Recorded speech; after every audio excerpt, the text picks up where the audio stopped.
I recognize Thomas Massie from Kentucky.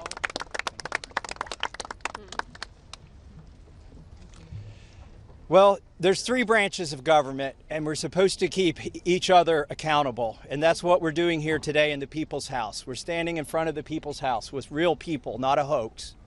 And they've told their story. We wanted to give them a platform to speak, and they've had it. They stepped up, and they were brave.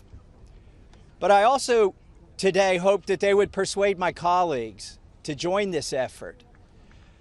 But I found out something today that happened that I wasn't expecting. They persuaded me to fight even harder.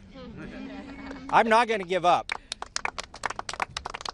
And I want to end with this call to action. First, a call to action to my colleagues who, just an hour before this press conference, were prepared. They were given a fig leaf. We'll put a resolution on the floor so that you can say that you voted to protect the survivors. Their resolution doesn't really do anything. And that's the oldest trick in the swamp. When you want to kill the momentum, when you want to kill initiative, you introduce a placebo, a different bill that does nothing, and then try to pull the wool over the eyes of the American people. That's not going to happen this time. We demand real accountability.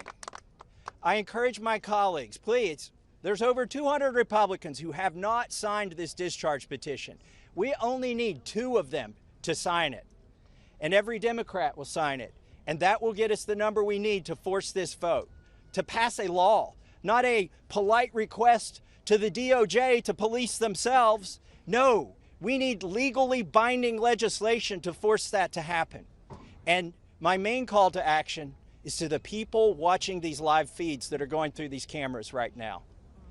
Congressmen, listen to you. Light up their phones. Burn down the phone lines here in Washington, D.C.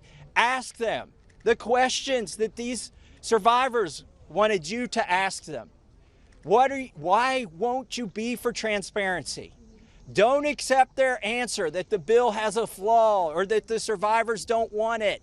We know that's not true. They wouldn't be fighting it so hard in this town if it wasn't the real bill. So with that, please call your congressman. Tell him or her to get on this bill and to stand up for these survivors. Thank you and God bless. That's the end.